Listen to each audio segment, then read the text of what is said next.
ಜಮೀರ್ಗೆ ತಪ್ಪಿದ ಸಚಿವ ಸ್ಥಾನ ಸಿಡಿದೆದ್ದ ಬೆಂಬಲಿಗರು ಪಂಜಿನ ಮೆರವಣಿಗೆ ನಡೆಸಿ ಆಕ್ರೋಶ.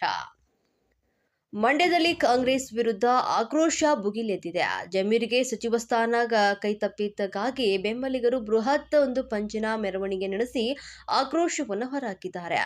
ಮುಸ್ಲಿಂ ಸಮುದಾಯದಿಂದ ಬೃಹತ್ ಪಂಜಿನ ಮೆರವಣಿಗೆ ಮೂಲಕ ಪ್ರತಿಭಟನೆ ನಡೆದಿದ್ದು, ಮಾಜಿ ಮೂಡಾ ಅಧ್ಯಕ್ಷ ನಹೀಂ ನೇತೃತ್ವದಲ್ಲಿ ಪಂಜಿನ ಮೆರವಣಿಗೆ ನಡೆದಿದೆ. ಪಂಜು ಹಿಡಿದು ಬೈಮ್ ಮೈ ಹೆದ್ದಾರಿ ತಡೆದು ಡಿಸಿಎಂ ಸ್ಥಾನಕ್ಕಾಗಿ ಆಗ್ರಹಿಸಿದ್ದಾರೆ.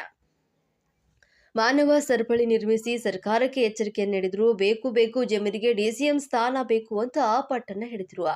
ಮೊದಲ ಪಟ್ಟಿಯಲ್ಲಿ ಜಮೀರ್ ಅಹಮದ್ ಅವರಿಗೆ ಸಚಿವ ಸ್ಥಾನ ಸಿಗಬೇಕಾಗಿತ್ತು. ಕಾಂಗ್ರೆಸ್ ಪಕ್ಷ ಅಧಿಕಾರಕ್ಕೆ ಬರಲು ಸಾಕಷ್ಟು ಶ್ರಮವನ್ನು ವಹಿಸಿದ್ದಾರೆ. ಸೋನಿಯಾ ಗಾಂಧಿ, ಖರ್ಗೆ, ರಾಹುಲ್ ಗಾಂಧಿಯವರು, ಸಿದ್ದರಾಮಯ್ಯ, ಡಿಕೆಶಿ ಅವರ ಮೇಲೆ ತುಂಬಾ ವಿಶ್ವಾಸವಿದ್ದು ಜಮೀರ್ ಅಹಮದ್ ಅವರಿಗೆ ಸಚಿವ ಸ್ಥಾನ ನೀಡಬೇಕು. 136 ಸೀಟ್ ಗೆಲ್ಲುವುದಕ್ಕೆ ಜಮೀರ್ ಅವರ ಪಾತ್ರ ಇದೆ. ಅದನ್ನ ಪರಿಗಣಿಸಿ ಉನ್ನತ ಸ್ಥಾನ ಕೊಟ್ಟು ಗೌರವಿಸಬೇಕು. ಇಲ್ಲದಿದ್ದರೆ ರಾಜ್ಯಾದ್ಯಂತ ಉಗ್ರ ಹೋರಾಟ ನಡೆಸುವುದಾಗಿ ಎಚ್ಚರಿಕೆಯನ್ನು ನೀಡಿದ್ದಾರೆ. ಪ್ರತಿಭಟನೆಯಲ್ಲಿ ಇದ್ರಿಸ್ ಮುಜಾಹಿದ್, ಪ್ರಸನ್ ಮತ್ತು ಅಂಜರ್ ಪಾಷಾ, ಇಕ್ಬಾಲ್, ನೂರ್ ಅಹಮದ್ ಸೇರಿದಂತೆ ಮುಸ್ಲಿಂ ಸಮುದಾಯದ ಮುಖಂಡರು ಭಾಗಿಯಾಗಿದ್ದರು. ನಮ್ಮ ನಾಯಕರಾದಂಥ ಡಿ.ಕೆ. ಶಿವಕುಮಾರ್ ಸಾಹೇಬರಿಗೆ ಅಭಿನಂದನೆ ಹೇಳ್ತೀವಿ. ನಮ್ಮ ನಾಯಕರಾದಂಥ ಡಿ.ಕೆ. ಶಿವಕುಮಾರ್ ಅವರು ಮುಖ್ಯಮಂತ್ರಿ ಆಗಿರೋದು ಭಾರಿ ನಮ್ಮ ಹೆಮ್ಮೆಯ ವಿಚಾರ. ನಮಗೆ ನಮ್ಮ ಜಿಲ್ಲೆಯ ಭಾರಿ ಒಂದು ಏನು ಅಂತಂದರೆ ಡಿ.ಕೆ. ಶಿವಕುಮಾರ್ ಸಾಹೇಬರು ಅಂದ್ರೇ ನಮ್ಮ ಜಿಲ್ಲೆಯ ಭದ್ರಕೋಟೆಯ ಆದಂಥ ನಮ್ಮ ಡಿ.ಕೆ. ಶಿವಕುಮಾರ್ ಸಾಹೇಬರು ಈ ಜಿಲ್ಲೆಯಲ್ಲಿ ಒಳ್ಳೆ ಖುಷಿಯ ಸಂದೇಶ ಆಗದೆ ನಮ್ಮ ಮಂಡ್ಯ ಜಿಲ್ಲಾ ಎಲ್ಲ ಬಾಂಧವರಿಗೂ ಎಲ್ಲ ವರ್ಗದ ಜನಕ್ಕೂ ಅವ್ರ ರಾಜ್ಯದ ಮುಖ್ಯಮಂತ್ರಿ ಆಗಿರೋದು ಎಲ್ಲರಿಗೂ ಸಲ್ಲಿಸ್ತೀನಿ. ಇವತ್ತು ನಮ್ಮ ನಾಯಕರಾದಂಥ ಜಮೀರ್ ಅಹಮದ್ ಸಾಹೇಬ್ರನ್ನ ಮೊದಲೇ ಹಂತದಲ್ಲೇ ಡಿ.ಸಿ.ಎಂ ಅಂತ ನಾವು ಎಲ್ಲರೂ ಇದನ್ನ ಅಂದ್ಕೊಂಡಿದ್ದು. ಡಿ.ಸಿ.ಎಂ ಸಾಹೇಬರು ಡಿ.ಸಿ.ಎಂ ಮಾಡ್ತಾರೆ. ನಮ್ಮ ಸೋನಿಯಾ ಗಾಂಧಿ ಅವರು, ರಾಹುಲ್ ಗಾಂಧಿ ಅವರು, ಮಲ್ಲಿಕಾರ್ಜುನ್ ಖರ್ಗೆ ಸಾಹೇಬರು, ಡಿ.ಕೆ. ಶಿವಕುಮಾರ್ ಸಾಹೇಬರು, ಸಿದ್ದರಾಮಯ್ಯ ಸಾಹೇಬರು ಎಲ್ಲರೂ ಕೂಡ ಮಾಡ್ತಾರೆ ಅಂತ ನಾವು ಭಾರಿ ನಂಬಿಕೆ ಮಾಡಿಕೊಂಡಿದ್ದು. ಆದರೆ ಅವ್ರಿಗೆ ಮಂತ್ರಿ ಸ್ಥಾನದಲ್ಲೂ ಮೊದಲೇ ಲಿಸ್ಟಲ್ಲಿ ಕೊಳ್ಳಿಲ್ಲ ಅಂತ ನಮಗೆಲ್ಲರಿಗೂ ಬೇಸರ ಬಂದದೆ. ಈ ರಾಜ್ಯದ ಎಷ್ಟು ಜನ ಒಂದೇ ಸಮಾಜದ ಸೀಮಿತ ಅಂತ ಅಲ್ಲ ಬಿ.ಝೆಡ್ ಜಮೀರ್ ಅಹಮದ್ ಖಾನ್ ಸಾಹೇಬರು ಎಲ್ಲ ಸಮಾಜದ ವರ್ಗದ ಜನಕ್ಕೂ ಜೊತೆಲಿ ಕೂಡಿರ್ಕೊಂಡು ಹೊಂದಾಣಿಕೆಯಲ್ಲಿ ಕರ್ಕೋಂಥ ಅದೇ ಕೈಕ ನಾಯಕರು ನಮ್ಮ ಬಿ.ಝೆಡ್ ಜಮೀರ್ ಅಹಮದ್ ಖಾನ್ ಅಂತ ಹೇಳಕ್ಕೆ ಇಷ್ಟಪಡ್ತೀನಿ. ಈ ವರ್ಗದ ಜನ ಆ ವರ್ಗದ ಜನ ಅಂತ ಅವ್ರು ಏನಾರ ಒಂದು ಸಹಾಯ ಮಾಡಬೇಕು, ಏನಾರ ಒಂದು ಮಾಡಬೇಕು, ಒಳ್ಳೇದು ರೀತಿಲಿ ಒಂದು ಬಡವ್ರಿಗೆ ಸಹಾಯವಾಗಿ ನಿಂತ್ಕೋಬೇಕು ಅಂತ ಅಂದರೆ ಅವರು ಯಾವ ಜಾತಿ ಗೀತಿ ಏನೂ ನೋಡಲ್ಲ. ಎಲ್ಲ ವರ್ಗದ ಜನಕ್ಕೂ ವಿಶ್ವಾಸ ತಗೋವಂಥ ನಮ್ಮ ನಾಯಕರಾದ ಬಿ.ಝೆಡ್ ಜಮೀರ್ ಅಹಮದ್ ಖಾನ್ ಸಾಹೇಬರು. ಇದರಲ್ಲಿ ನಮ್ಮ ಬೇಸರ ತಗೊಬಂದಿರೋದು ಇವತ್ತು ನಮ್ಮ ರಾಜ್ಯದಲ್ಲಿ ಏನು ಅಂತ ಅಂದರೆ 136 ಸೀಟ್ ಬರೋಕ್ಕೆ ಏನು ಡಿ.ಕೆ. ಶಿವಕುಮಾರ್ ಸಾಹೇಬರು, ಸಿದ್ದರಾಮಯ್ಯ ಸಾಹೇಬರು, ನಮ್ಮ ರಾಹುಲ್ ಗಾಂಧಿಯವರು, ಸೋನಿಯಾ ಗಾಂಧಿಯವರು ಎಷ್ಟು ಪ್ರಯತ್ನ ಪಟ್ಟಿದ್ದಾರೋ ಆ ಭಾಗದಲ್ಲಿ ನಮ್ಮ ಭಾಗ ಇಡೀ ರಾಜ್ಯದಲ್ಲಿ ಅವರು 135 ಸೀಟ್ ತಗೊಬರೋಕ್ಕೆ ಅವ್ರದ್ದು ಕೂಡ ಪಾತ್ರ ಅದೇ. ಬಿ.ಝೆಡ್ ಜಮೀರ್ ಅಹಮದ್ ಖಾನ್ ಸಾಹೇಬರು ಪಾತ್ರನೂ ಕೂಡ 136 ಸೀಟ್ ಬರೋಕ್ಕೆ ಅವ್ರದ್ದು ಕೂಡ ಶ್ರಮ ಅದೇ.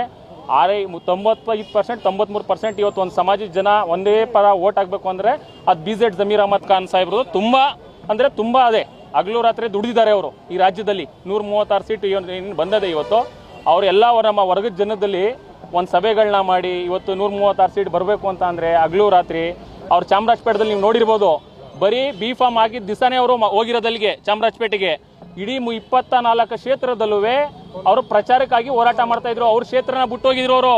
ಅವ್ರ ಕ್ಷೇತ್ರದಲ್ಲಿ ಪ್ರಚಾರ ಮಾಡ್ತಾ ಇರಲಿಲ್ಲ. ಅವರು ಬೇಕಾದ್ರೆ ಯಾರ ಹಿಂದಿಂದ ಇದ್ರೆ ನೋಡಿ ಚೆಕ್ ಮಾಡಿ, ನೀವು ಯಾರ ಒಂದು ದಿವಸನೂ ಪ್ರಚಾರಕ್ಕೆ ಹೋಗಿಲ್ಲ. ಅವರು ಇಡೀ 236 ಕ್ಷೇತ್ರದಲ್ಲಿ ಬರೀ ಬಿ ಫಾರ್ಮ್ ಹೋಗಿ ಆಗ್ಬಿಟ್ಟು ಹೋದಂಥ ಚಾಮರಾಜಪೇಟೆದಲ್ಲಿ ಇಡೀ ರಾಜ್ಯದಲ್ಲಿ ಪ್ರವಾಸ ಮಾಡಿದ್ರು. ಅವರು ಇಡೀ ರಾಜ್ಯ ಸುತ್ತಾಡಿದ್ರು. 236 ಸೀಟ್ ತಗೊಬರೋಕ್ಕೆ ಇಡೀ ರಾಜ್ಯ ಸುತ್ತಾಡಿ ಎಲ್ಲ ವರ್ಗದ ಜನಕ್ಕೂ ವಿಶ್ವಾಸ ತಗೊಂಡ್ರು. ಇಡೀ ಸಮಾಜ ನಮ್ಮ ಮೈನಾರಿಟಿ ಸಮಾಜದಲ್ಲಿ ಇವತ್ತು 95% ಓಟ ಒಂದು ಸೈಡ್ ಮಾಡಿದ್ದಾರೆ ಅಂತ ಅಂದರೆ ಅವ್ರದ್ದು ತುಂಬ ಹಗಲು ರಾತ್ರಿ ಶ್ರಮ ಅದೇ. ಇವತ್ತು ನಮಗೆ ಬೇಸರ ಏನು ಅಂತ ಅಂದರೆ ನಮ್ಮ ಡಿ.ಕೆ. ಶಿವಕುಮಾರ್ ಸಾಹೇಬರು, ಸಿದ್ದರಾಮಯ್ಯ ಸಾಹೇಬರು 99% ನಮ್ಮ ಮದುವೆ ಆಗಿ ಉಪಮುಖ್ಯಮಂತ್ರಿ ಆದಿರೋ ಇವತ್ತು ಮಂತ್ರಿಯಾರ ಆಯ್ತಾರೆ. ಮೊದಲ ಲಿಸ್ಟಲ್ಲಿ ಅವ್ರ ಹೆಸರು ಇರ್ತದೆ. ಯಾಕೆಂದರೆ ಒಂದು ಸ್ಟಾರ್ ಕ್ಯಾಂಪೇನು ನೀವು ನೋಡಿರ್ಬೋದು. ಇದರಲ್ಲಿ ನಮ್ಮ ಕೇರಳದಲ್ಲಿ ಆಗ್ಬೋದು, ಆಮೇಲೆ ತೆಲಂಗಾಣದಲ್ಲಿ ಆಗ್ಬೋದು. ಇವತ್ತು ಸ್ಟಾರ್ ಕ್ಯಾಂಪೇನ್ ಅಂತ ಅನಿಸ್ಕೊಂಡಿರೋದು ಅವರು ಬಿ.ಝೆಡ್ ಜಮೀರ್ ಅಹಮದ್ ಖಾನು ಇವತ್ತು ಒಂದೇ ಒಂದು ರಾಜ್ಯದಲ್ಲಿ ಸೀಮಿತವಾಗಿ ಉಳಿದಿಲ್ಲ. ಅವರ ಅಭಿಮಾನಿಗಳು ಇಡೀ ರಾಜ್ಯದಲ್ಲಿ ಕೂಡ ಇವತ್ತು ಬಿ.ಝೆಡ್ ಜಮೀರ್ ಅಹಮದ್ ಖಾನ್ ಅಭಿಮಾನಿಗಳು ತುಂಬ ಅವರೇ. ತುಂಬ ಅಂದರೆ ತುಂಬ ಅವರ ಪ್ರೀತಿ, ಅವರ ವಿಶ್ವಾಸ, ಅವ್ರ ಜನಗಳಿಗೆ ಹೊಂದಾಣಿಕೆಯಲ್ಲಿ ತಗೋಹೋಗೋಂಥ ವಿಶ್ವಾಸ, ಬಡವರು ಸಹಾಯ ಮಾಡೋಂಥ ವಿಶ್ವಾಸದಲ್ಲಿ ಇವತ್ತು BZ ಜಮೀರ್ ಅಹ್ಮದ್ ಖಾನು ಮುಂದಲ್ಲಿ ಅವರೇ. ಕೂಡಲೇ ನಮ್ಮ DK ಶಿವಕುಮಾರ್ ಸಾಹೇಬರು, ಸಿದ್ದರಾಮಯ್ಯ ಸಾಹೇಬರು, ಸುರ್ಜೇವಾಲಾ ಸಾಹೇಬರು, ವೇಣುಗೋಪಾಲ್ ಸಾಹೇಬರು, ರಾಹುಲ್ ಗಾಂಧೀಜಿ ಎಲ್ಲರೂ ಕೂಡಲೇ ಇಂಥ ಒಂದು ಸ್ಟಾರ್ ಕ್ಯಾಂಪನ್ನು ಯಾಕೆ ನಮ್ಮ BZ ಜಮೀರ್ ಅಹ್ಮದ್ ಖಾನು ಇಡೀ ವರ್ಗದ ಜನಕ್ಕೆ ತಗೋಯ್ತಾ ಇದ್ದು ಇವತ್ತು ಯಾಕೆ ಅವರು ಮೊದಲ ಸ್ಥಾನದಲ್ಲಿ ಸ್ಥಾನ ಕೊಳ್ಳಿಲ್ಲ ಅನ್ನೋದನ್ನ ನಮಗೆ ತುಂಬ ಬೇಸರ ತಗೊಬಂದಿದೆ. ನಾನು ಹೈಕಮಾಂಡಲ್ಲಿ ನಮ್ಮ DK ಶಿವಕುಮಾರ್ ಸಾಹೇಬರಲ್ಲಿ, ರಾಹುಲ್ ಗಾಂಧಿ ಸಾಹೇಬರಲ್ಲಿ, ಸಿದ್ದರಾಮಯ್ಯ ಸಾಹೇಬರಲ್ಲಿ, ವೇಣುಗೋಪಾಲ್ ಸಾಹೇಬರಲ್ಲಿ, ಸುರ್ಜೇವಾಲಾ ಸಾಹೇಬರಿಗೆ ಕೇಳ್ಕೊಳ್ಳೋದು, ಕೂಡಲೇ ನೀವು ಅವ್ರಿಗೆ ಮಂತ್ರಿ ಸ್ಥಾನನ ಕೂಡಲೇ ಕೊಡಬೇಕು ಅನ್ನೋದನ್ನ ನಮ್ಮ ಎಲ್ಲ ವರ್ಗದ ಜನನ ಅಭಿಪ್ರಾಯ. ಇಲ್ಲಿ ಯಾರು ನೋಡಿ ನಮ್ಮ ಎಲ್ಲ ಸಮಾಜ ವರ್ಗದವರು ಸೇರ್ಕೊಂಡು ಇವತ್ತು ಅವ್ರ ಪರಾಗೆ ಇವತ್ತು ನಾವು ಕೇಳ್ಕೊತಾ ಇದ್ದೀವಿ, ಕೂಡಲೇ ಮಾಡಬೇಕು.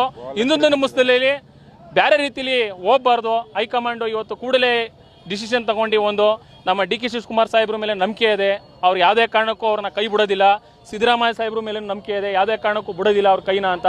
ಅವ್ರ ಕೈನ ಇವತ್ತು ಇಡೀ ರಾಜ್ಯದಲ್ಲಿ ಎಲ್ಲ ಸಮಾಜದ ವರ್ಗದ ಜನ ಹೆಂಗ್ ಬಲಪಡಿಸಿದೀವೋ ಅದೇ ನಮ್ಮ ನಾಯಕರಾದಂಥ DK ಶಿವಕುಮಾರ್ ಸಾಹೇಬರು, ಸಿದ್ದರಾಮಯ್ಯ ಸಾಹೇಬರು, ರಾಹುಲ್ ಗಿಜಿ ಸಾಹೇಬರು, ವೇಣುಗೋಪಾಲ್ ಸಾಹೇಬರು ಆದಷ್ಟು ಬಿರ್ನೆ ಅವ್ರಿಗೆ ಮಂತ್ರಿ ಸ್ಥಾನನ ಕೂಡಲೇ ಕೊಡಬೇಕು ಅನ್ನೋದನ್ನ ನನ್ನ ಅಭಿಪ್ರಾಯ ಸರ್.